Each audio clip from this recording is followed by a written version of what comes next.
GP എന്ന ഗോവിന്ദ് പത്മസൂരിയെ നമുക്കെല്ലാവർക്കും ഇഷ്ടമാണ്. സൗന്ദര്യം സീരിയലിലെ അഞ്ജലി, അതായത് നമ്മുടെ എല്ലാം ഗോപികയെ സ്വന്തമാക്കിയതോടെ ആ ഇഷ്ടം കൂടി. GPയുടെ സംസാരവും പെരുമാറ്റവും എല്ലാം പ്രേക്ഷകർക്ക് വലിയ ഇഷ്ടമാണ്.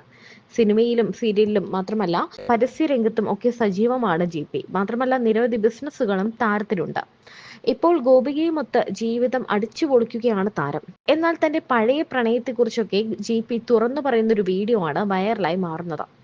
വിവാഹത്തിനൊക്കെ മുമ്പ്, അതായത് താൻ പഠിക്കുന്ന സമയത്ത് നല്ലപോലെ പ്രണയിച്ചു നടന്ന ഒരാൾ തന്നെയാണ് താനെന്നാണ് GP പറയുന്നത്. പിന്നെ എനിക്ക് എന്റെ കുറെ ഫ്രണ്ട്സുകൾ ഇൻട്രോവേർട്ട് ഫ്രണ്ട്സാ. കാരണം അവരെ ഇങ്ങനെ ഇടിച്ചു കയറിയ ഒരാളും ഇപ്പൊ അഞ്ജു കുര്യൻ, അതിഥി, ജസ്നിയ, ഇതുപോലത്തെ കുറെ പേരുണ്ട്. ഇവരൊക്കെ ഭയങ്കര ഇൻട്രോവേർട്സാ. പക്ഷെ ഞാൻ ആ ഒരു സ്പേസേ അവർക്ക് കൊടുത്തിട്ടില്ല. ഇടിച്ചു കയറി സുഹൃത്തുക്കളെ ആക്കിയതാ. So they become very comfortable. അങ്ങനെയൊക്കെ ഉള്ളൊരു ഞാൻ പൊതുവെ ആൾക്കാരെ കംഫർട്ടബിൾ ആക്കുന്ന സ്പേസാണ്. എന്റെ ഒരു നേച്ചർ ആയിരിക്കും, പേഴ്സണാലിറ്റി നേച്ചർ ആയിരിക്കും. ഗോപി ചേച്ചി വരുന്നതിന് മുന്നേ ഉള്ള ഒരു ബെസ്റ്റ് ഫ്രണ്ടിന്റെ പേര് അതാ ഞാൻ പറഞ്ഞത്. ലൈക്ക് ഇപ്പൊ പേളി എന്റെ best friend, Miya is a very good friend of mine. Divya Pillai, ഇവിടെ ഒരാളുടെ പേര് പറയാൻ പറ്റൂല.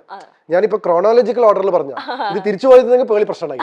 മനസ്സിലായത്? ഞാൻ പേളി, മിയ, ദിവ്യ പിള്ളേ എന്ന് പറഞ്ഞതാ. ബോയ്സിലും Unni Mukundan is a very good friend of mine. Like Sharaf, അല്ലെങ്കിൽ അങ്ങനെ കുറെ, like Jeeva is a very good friend of me. Like Kukku, like there are so many people. അത് ഏത് ഇരുന്ന് പറഞ്ഞാൽ ഞാൻ ഇങ്ങനെ പറഞ്ഞുകൊണ്ടിരിക്കും. Which is GP's first car, Volkswagen വെൻഡോ.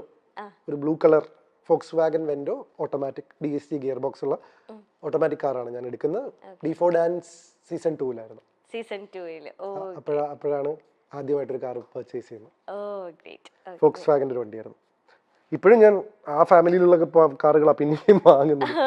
What is GP's zodiac sign? ഞാനൊരു ട്രൂ ബ്രീഡ് ഓഫ് ജെമിനായി ആണ്. ലൈക്ക് ഞാൻ 16 ജൂൺ ആണ്.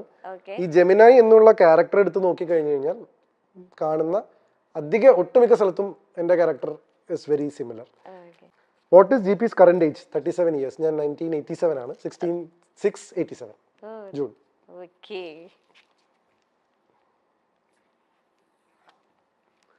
Who is GP's first love? First love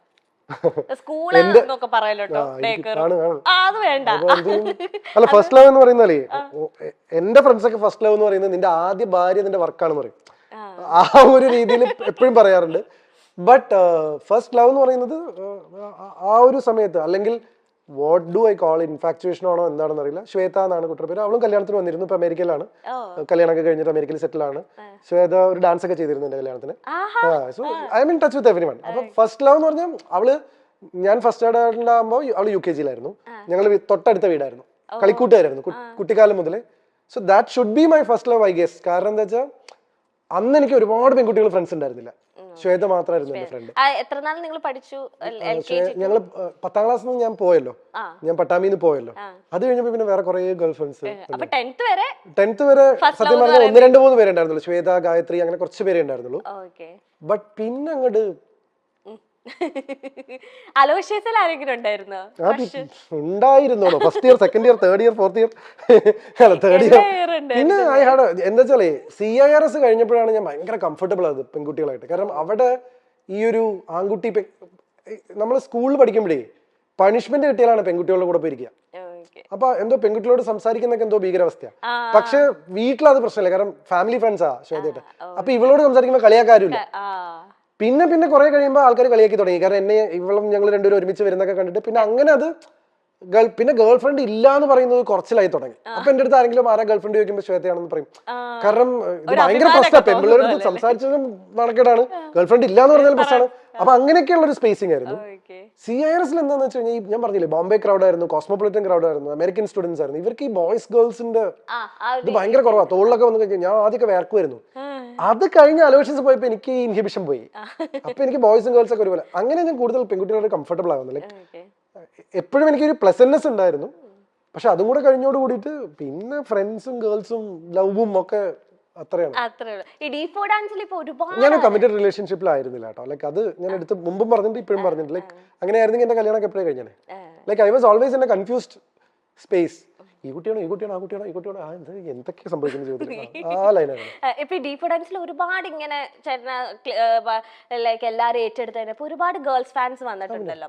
അപ്പൊ അതില് ആരെങ്കിലും ഇങ്ങനെ കണ്ടിന്യൂസ്ലി ലൈക്ക് ചേട്ടന്റെ മെസ്സേജ് അയക്കുക കോൾ ചെയ്യുക അങ്ങനെയൊക്കെ നിന്ന ആരെങ്കിലും ഉണ്ടോ? കോളും ചെയ്തിരുന്നില്ല, എന്റെ നമ്പർ ഒന്നും മാർക്ക് കിട്ടിയാലും ഞാനിപ്പോ തന്നെ അത്രയും ഞാൻ ഹാൻഡിൽ ചെയ്യില്ലായിരുന്നു.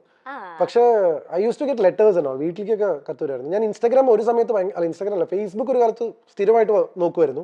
പിന്നെ പേടിയാവാൻ തുടങ്ങി ആൾക്കാർ. ജീവിച്ചേട്ടൻ കല്യാണം വെച്ചാൽ ഞാൻ ആത്മഹത്യ എന്നൊക്കെ പറയുന്ന അന്നത്തെ കാലത്ത് അങ്ങനത്തെ കുറെ മെസ്സേജ് ഒക്കെ വന്നു. പിന്നെ ചോരയിലൊക്കെ കത്തുവരായിരുന്നു. ഇപ്പോഴൊന്നുമില്ല, D4 സമയത്ത് ഇതൊക്കെ ഉണ്ടായിരുന്നു. അപ്പൊ അതൊക്കെ കയ്യിൽ നിന്ന് പോകുന്നു തോന്നിയപ്പോ പിന്നെ എനിക്ക് പരിചയമില്ലാത്ത ഒരാളായിട്ട് ഭയങ്കര ബുദ്ധിമുട്ടാ ടു സ്ട്രൈക്ക് എ കോർഡ്. എന്റെ ബെസ്റ്റ് ഫ്രണ്ട്സ് അല്ലെങ്കിൽ ഞാൻ സ്വാതന്ത്ര്യം എടുക്കുക, എനിക്ക് എന്നെ അറിയാം എന്ന് തോന്നുന്ന എന്റെ സുഹൃത്തുക്കളുടെ അടുത്ത്, എന്റെ സുഹൃത്തുക്കളുടെ അടുത്ത് പോലും ഞാൻ എടുക്കില്ല. എന്നെ അറിയാം എന്ന് തോന്നുന്ന ആൾക്കാരുടെ അടുത്താണ് ഞാൻ റിലാക്സ്ഡ് ആവുക. അത് വളരെ ക്ലിയർ ആണ്. എന്നുവെച്ചാൽ എന്റെ ജസ്റ്റ് ഒരു ഫ്രണ്ടിന്റെ അടുത്ത് ഞാൻ അങ്ങനെ പാറിപ്പറന്ന് നടക്കില്ല. പക്ഷെ എന്നെ അറിയാം എന്ന് പറയുന്ന ഒരു സെഗ്മെന്റ് ഓഫ് ഫ്രണ്ട്സ് ഇല്ലേ, ഈ പറയുന്ന പേളി, ദിവ്യ പിള്ളി, മിയ എന്നൊക്കെ പറഞ്ഞ അഞ്ജു കുര്യൻ, അവരുടെ അടുത്തൊക്കെ ഞാൻ വേറെ സെൽഫാണ്. Where is GP's happiness? In whatever GP does. That is what my happiness is. Like ഞാൻ എൻ്റെ ഹാപ്പിനെസ് കണ്ടെത്തുന്നത് അല്ലെങ്കിൽ സ്പേസിങ്, ഞാൻ ചെയ്യുന്ന കാര്യങ്ങളിലുള്ള എൻ്റെ ഇൻവോൾവ്മെന്റ് ആണ് എൻ്റെ ഹാപ്പിനെസ്. ഇപ്പൊ എൻ്റെ ഹാപ്പിനെസ് കെന്ന ഷോ ആണ്. So that's how define my self. ഇപ്പൊ ഇതാണ് എന്റെ ഹാപ്പിനെസ്. അങ്ങനെ എനിക്ക് ഹാപ്പി ആവാൻ പറ്റുള്ളൂ.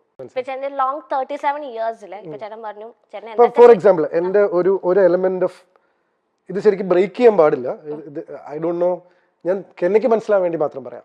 എന്തുകൊണ്ടാണ് ഞാൻ എന്റെ ഇൻവോൾവ്മെന്റിലെ ഹാപ്പിനെസ് എന്ന് പറഞ്ഞതെന്ന് വെച്ച് കഴിഞ്ഞാൽ, ഇവിടെ ഞാൻ 100% ഞാൻ ഇവിടെയാണ്. അപ്പൊ കെന്ന ഷോ എന്ന് പറയുമ്പോൾ കെന്നയുടെ മുഖത്ത് ഒരു റെസ്പോൺസ് വരണമായിരുന്നു, പക്ഷെ കെന്നയുടെ ചെവിയിൽ ഒരു ഇൻസ്ട്രക്ഷൻ വന്നുകൊണ്ടിരിക്കുകയായിരുന്നു ഞാനിത് പറഞ്ഞപ്പോ. മനസ്സിലായോ? ഇത് എന്റെ ഇന്റലിജൻസ് കൂടിയാണ്. ഇതിപ്പോ എങ്ങനെയാ ജിപിച്ചേട്ടൻ മനസ്സിലാക്കിയെന്ന് കെന്ന ആലോചിക്കും. ഇത് പറഞ്ഞപ്പോ കെന്നയുടെ മുഖത്തൊരു തെളിച്ചം വന്നു. ഇതാണ് ഒരു അവതാരകനായിട്ടുള്ള ജിപിയുടെ ഹാപ്പിനെസ്. മനസ്സിലായില്ലേ? എന്ന് വെച്ച് കഴിഞ്ഞാൽ അത്ര അറ്റൻറ്റീവ് ആണ് ഞാൻ ഇവിടെ ഷോയില്. എന്ന് വെച്ചാൽ കെന്ന ഷോ എന്ന് പറഞ്ഞു കഴിഞ്ഞപ്പോ എനിക്കറിയാം എന്റെ ഓഡിയൻസിൽ നിന്ന് ഒരു റെസ്പോൺസ് വരുന്നു. അത് വരുന്നില്ല, എന്തുകൊണ്ട് വന്നില്ല? അപ്പൊ കെന്നയ്ക്ക് എന്തോ ഒരു ഇൻസ്ട്രക്ഷൻ കിട്ടിയിട്ട് പുറത്തുനിന്ന്. ആ ക്വസ്റ്റ്യൻ ആണ് അടുത്ത് കെന്ന എന്റെ അടുത്ത് ചോദിക്കാൻ പോകുന്നത്. Is this long 37 years? ചോദിച്ചോളൂ. ഇനി ഞാനൊന്ന് ചോദിക്കണ്ടല്ലോ. എടാ സ്റ്റേറ്റ് അവാർഡ് അവതരണത്തിൽ കിട്ടാന്ന് പറഞ്ഞ എളുപ്പമുള്ള കാര്യമല്ല. ഞാനൊരു ദിവസം ഇങ്ങനെ കേട്ട് പകച്ചു പോയി എന്നൊക്കെ പറഞ്ഞു. അല്ല, this is A tip for you as A anchor. മനസ്സിലായില്ലേ? ഇതൊരു ഇത് this is my happiness.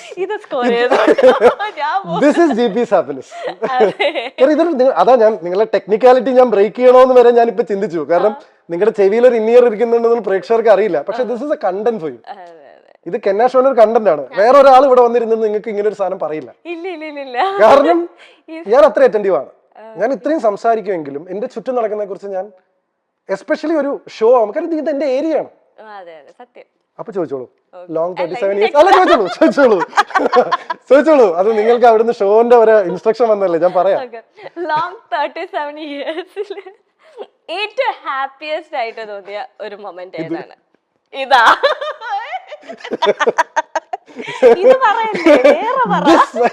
This moment.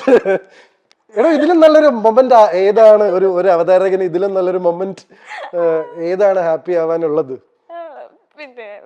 കാരണം അല്ല, അതാണ് കാരണം this is my job and I am good at it. Yes. Which is GP's top gossip?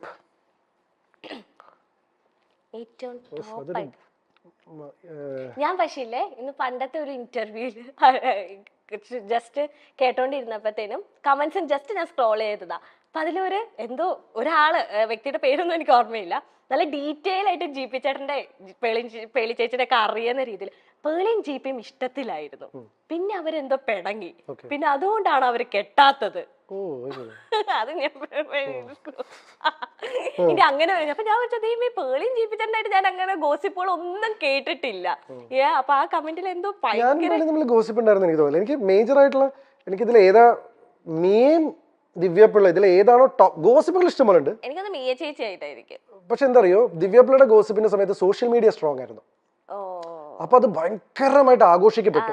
അതിനാണ് ഞാൻ ആദ്യമായിട്ട് ജീവിതത്തിൽ ഒരു എക്സ്പ്ലനേഷൻ കൊടുത്തത്. നിങ്ങൾ ആ കണ്ടത് കല്യാണമല്ല, മീഡിയ എന്ന കാര്യത്തിൽ ഞാൻ എക്സ്പ്ലനേഷൻ കൊടുത്തു വന്നിട്ടില്ല. അപ്പൊ എനിക്ക് ടോപ്പ് ഗോസിപ്പില് ശരിക്കും സ്റ്റാറ്റിസ്റ്റിക്സ് എടുത്തു നോക്കണം. പക്ഷെ മീയുടെ എന്ന് വെച്ചാൽ കുറച്ച് കാലമായിട്ട് നിന്നുകൊണ്ട് മീയുടെ കല്യാണം എന്റെ കല്യാണം കഴിഞ്ഞിട്ട് രണ്ടുപേരും അവരവരുടെ കല്യാണങ്ങൾ അറ്റൻഡ് ചെയ്തിട്ട് ഇപ്പൊ നിൽക്കുമ്പോഴാണ് ഓ ഇത് ട്രൂ ഫ്രണ്ട്ഷിപ്പ് ഗോൾസ്. ഇത് ഞാൻ നേരത്തെ പറഞ്ഞു കഴിഞ്ഞാൽ ഓ അതാണ് പ്രശ്നം. How much is GP's net വർത്തോ? നമ്മളുടെ സമ്പാദ്യം പൊതുവെ പറയാൻ പാടില്ല എന്നാണ് പറയുക. ഈ നെറ്റ് വർത്ത് എന്ന് ഉദ്ദേശിച്ചത് സ്വാഭാവികമായിട്ടും ലിക്വിഡ് ക്യാഷും അസറ്റ്സും എല്ലാം കൂടി ഇതിനെയാണല്ലോ നമ്മളെ നെറ്റ് വർത്ത്. എക്സാക്ട് ഫിഗർ ഞാൻ എന്തായാലും പറയില്ല. ഒരു 9 ഡിജിറ്റ്സ് ഉള്ള സംഖ്യയാണ്.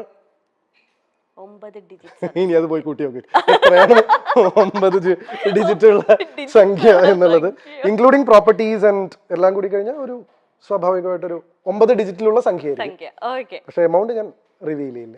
പിന്നെ കൃത്യമായിട്ട് ഇൻകം ടാക്സ് കളയ്ക്കുന്നതുകൊണ്ട് കുഴപ്പമില്ല. ഓഡിറ്റിങ്ങും ഇൻകം ടാക്സും GST ഒക്കെ ചെയ്യുന്നുണ്ട്, ധൈര്യമായിട്ട് പറയാം. പക്ഷെ എങ്കിലും നമ്മളിങ്ങനെ പൊതുവേ നമ്മൾ പറയുമല്ലോ, നമ്മൾ എക്സാക്ട് നിങ്ങൾ ചോദിച്ചുകൊണ്ട് മാത്രം ഞാൻ അത് റിവീൽ ചെയ്തതാണ്. ജനറലി റിവീൽ ചെയ്യാറില്ല.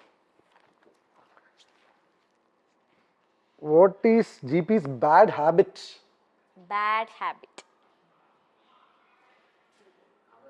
എന്താണ് ബാഡ് ഹാബിറ്റ്? എന്റെ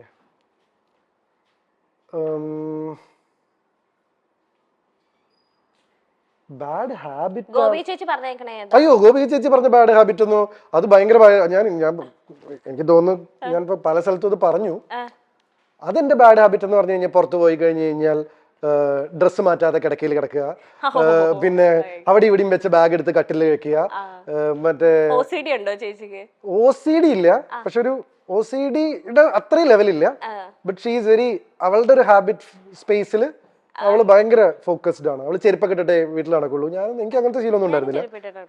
ഞാനൊന്നും ആയിരുന്നില്ല. അപ്പൊ ഞാൻ പുറത്തു പോയിട്ട് അതേപോലെ വീട്ടിലേക്ക് കയറി വരും. അപ്പൊ അതൊക്കെയായിരുന്നു അവൾ കാണുന്ന ബാഡ് ഹാബിറ്റ്സ്. എന്ന് വെച്ചാൽ ഞങ്ങളുടെയൊക്കെ സ്വഭാവത്തിലേ പുറത്തൊക്കെ പോയി വന്നിട്ട് ഞാൻ നേരെ കിടക്കെ കിടന്നിട്ട് മൊബൈൽ നോക്കും. അത് അവൾക്ക് അത് പെൺകുട്ടികളുടെ സ്പേസ് ആണ്. ഞാൻ ഇതുവരെ ഇത്രയും പെൺകുട്ടികളുടെ ഫ്രണ്ട്സ് ഉണ്ടെങ്കിലും നമ്മൾ ഈ സ്പേസ് എക്സ്പ്ലോർ ചെയ്യാൻ കിട്ടിയിട്ടില്ലല്ലോ. അപ്പൊ ഇതൊക്കെ എനിക്ക് പുതിയ അനുഭവം. ഞാൻ ആദ്യത്തെ ഇതൊക്കെയായിരുന്നു എനിക്ക് പുതിയ അനുഭവങ്ങൾ. കാരണം നമുക്ക് ഇങ്ങനത്തെ ഒരു ഈ എക്സ്പോഷർ കിട്ടുന്നില്ലല്ലോ നമ്മുടെ ഫ്രണ്ട്സിൽ നിന്നും. ബാഗ് ഇത് എവിടൊക്കെ വെച്ച ബാഗാ? ഞാൻ വെച്ചാൽ എവിടൊക്കെ വെച്ച ബാഗാ? ഇതാണോ കിടക്കയിൽ വെച്ച? ഓ അങ്ങനെ ഒരു പ്രശ്നമുണ്ടോ? അങ്ങനത്തെ കുറെ അതൊക്കെ ഇപ്പൊ ബാഡ് ഹാബിറ്റ്സ് ആയിട്ട് അല്ല, ഇതൊക്കെ അവള് പറയുന്ന ബാഡ് ഹാബിറ്റ്സ്. പിന്നെ ഒരുപാട് മധുരം കഴിക്കും. Like I am not very, അത് പിന്നെ ഭയങ്കരമായിട്ട് ഫ്രൈസ് കഴിക്കും. പലരും ചോദിക്കും എങ്ങനെയാ ബോഡി മെയിൻറ്റെയിൻ ചെയ്യുന്നതൊക്കെ ചെയ്തിട്ട്. അപ്പൊ അതൊക്കെയാണ് അവൾ പറഞ്ഞിട്ടുള്ള ബാഡ് ഹാബിറ്റ്സ്. എനിക്കിതൊന്നും ബാഡ് ഹാബിറ്റ്സ് എനിക്ക് ബാഡ് ഹാബിറ്റ്സ് ഉള്ളതായിട്ട് തോന്നുന്നില്ലാത്തോണ്ട്.